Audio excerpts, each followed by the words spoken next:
நம்மளாம் அந்த கடலுக்கு நடுவில் ரயில்வே மேம்பாலம், போக்குவரத்து மேம்பாலம்லாம் கேள்விப்பட்டிருங்க. ஆனால் கடலுக்கு நடுவில் ஒரு தரை சாலை இருக்குன்னா ஆச்சரியமாக தானே இருக்குது.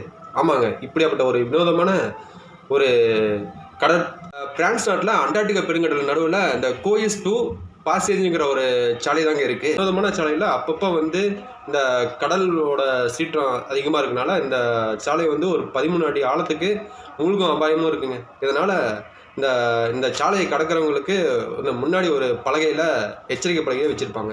இந்த டைமுக்கு போகணும், இந்த டைமுக்கு போகக்கூடாது. ஒரு நாளைக்கு 2 தடவை தாங்க போக முடியும். ஏன்னா அந்த அளவுக்கு அந்த இயற்கை சூழல் வந்து அப்படி இந்த அமைஞ்சிருக்குங்க இந்த தரைச்சாலையில். இங்கே போயிருக்கிற அந்த பயணிகளுக்கு இந்த சுற்றி வந்து இரும்பினாலான ஒரு கட்டமைப்பை ஒரு திடலை அமைச்சிருக்கிறாங்க. இதை இப்படி ஆபத்தான ஒரு சூழ்நிலை இதை கைப்பற்றி இந்த வெளியே வரலாம் அப்படின்னு சொல்லிட்டு அந்த நாட்டு நிறுவனம் சொல்லியிருக்குங்க.